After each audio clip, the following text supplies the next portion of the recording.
SIR বন্ধ করে দিন, দিয়ে 2025-এর যে তালিকা আছে তাতেই নির্বাচন করুন, তারপরেও তৃণমূল হারবে। যে তৃণমূলকে তৃণমূলের হাত থেকে বাঁচানোর জন্য এই সরকারটা চলে যাওয়ার প্রয়োজন আছে। আপনি গত 3 বছরের স্ট্যাটিস্টিক্স নিন, সেখানে দেখা যাচ্ছে যে সবচেয়ে বেশি খুন হয়েছে তৃণমূল কংগ্রেসের কর্মী, 90% বেশি রাজনৈতিক খুন হয়েছে তৃণমূল কংগ্রেসের কর্মী। আর তৃণমূল কংগ্রেসের যে কর্মী খুন হচ্ছেন তাদের প্রত্যেকের পরিবারের প্রাথমিক দাবি হচ্ছে সিবিআই তদন্ত। আর অভিযোগের তীর কোনো বিরোধীর দিকে নেই, সরাসরি তৃণমূলের দিকেই আছে। এই রাজ্যে মমতা বন্দ্যোপাধ্যায়ের নেতৃত্বে যে সরকার চলেছে সেটা 14 বছরেও পশ্চিমবঙ্গ রাজ্য সরকার হয়ে উঠতে পারেনি, সেটা তৃণমূল কংগ্রেস সরকারই থেকে গেছে। তাই মরছে তৃণমূল, মারছে তৃণমূল, মরছে মুসলমান, মারছে মুসলমান। সবচেয়ে বেশি এসআইআরে যত ভিন্ন দলের কর্মী পার্টিসিপেট করেছে তার মধ্যে তৃণমূল কংগ্রেসই এগিয়ে। যে পাড়াতেই দেখতে পাবেন বিএলওকে ঘিরে 30 জন তৃণমূল কংগ্রেসের কর্মী আছে, তারাই তাদের পার্টি অফিসে নিয়ে যাচ্ছে, ক্লাব রুমে নিয়ে যাচ্ছে। ভিডিওরা অত্যন্ত একটা ভয়ের পরিবেশের মধ্যে আছে, কারণ তারা জানে যদি কোনো মিথ্যা তথ্য, ভুল তথ্য তারা সিস্টেমে আপলোড করে দেন এবং সেটা যদি প্রমাণ হয় তাহলে তার সাসপেনশন হবে, সরকারি চাকরি করে চাকরিটাও যাবে 1 বছরের জেল।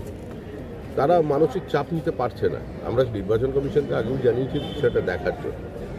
আর এর জন্য তো সুপ্রিম কোর্টের দরজা খোলা। আর সুপ্রিম কোর্টে যাওয়া মানেই তৃণমূল কংগ্রেসের যে ধারাবাহিকতা, মানুষের দেহ করের টাকা কোটি কোটি টাকা খরচা করে প্রত্যেকবার পরাজিত হয় এবং ভর্ৎসনা শিকার হয়ে আবার ফিরে আসে, সেটাই হবে। বিজেপির গুলি চালানো যদি শক্তি থাকতো পশ্চিমবঙ্গে বা গুলি চালাতে চাইতো, তাহলে আজকে বিজেপির আসনগুলো পঞ্চায়েত নির্বাচনে 11,000-এ আটকে থাকত।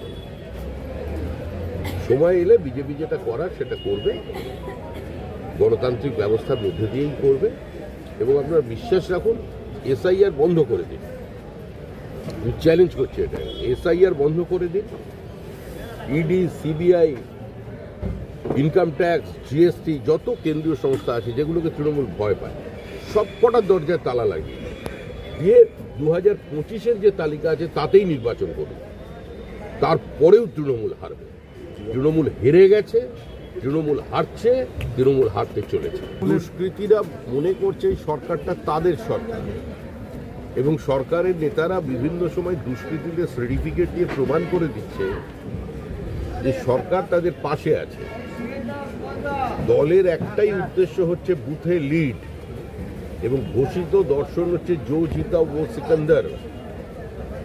বীরভূমের যে পুলিশ অফিসারকে অনুব্রত মণ্ডলকে দিয়েই অশ্রাব্য গালিগালাজ করানো হয়েছিল, সেক্ষেত্রে পুলিশ তো কোনো ব্যবস্থা নিতে পারল না। শোনা যায় জনান্তিকে যে সর্বোচ্চ পুলিশ কর্তা নাকি চেষ্টা করেছিলেন, কিন্তু তিনি পারেননি। আজকে তাকে ট্রান্সফার করে দেওয়া হলো, তার জন্য সেটা একটা পানিশমেন্ট পোস্টিং। তার অর্থ এটা বুঝিয়ে দেওয়া হলো যে অনুব্রত মণ্ডল যেটা করেছিল ওটা দলের কর্মসূচির মধ্যে পড়ে। তো এইটি যদি পরিস্থিতি হয় তাহলে এই ধরনের গুলি চলবে। গুলি যে আগে চলেনি, বাম জমানায় চলেনি, কিংবা তার আগে কংগ্রেসের জমানায় চলেনি, এরকম তো নয়।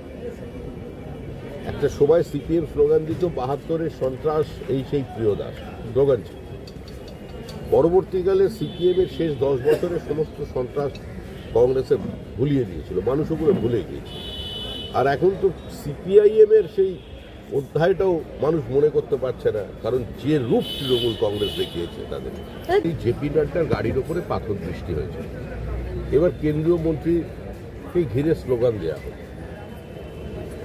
2019-এর নির্বাচনে বিভিন্ন মসজিদ থেকে ঘোষণা করে দেওয়া হয়েছিল অন্য যারা ধর্মের মানুষ আছেন তার এলাকা খালি করে চলে যায়। তো এটা তো চলছে। সবচেয়ে বেশি আক্রমণ তো সেখানে বিরোধী শূন্য করে দেবার যে প্রক্রিয়া সুন্দরভাবে প্রতিষ্ঠিত হয়েছে, সেটা তো ওই লোকসভা কনস্টিটুয়েন্সিতে। তবে এরকম পরিস্থিতি থাকবে না, তৃণমূল চলে যাচ্ছে।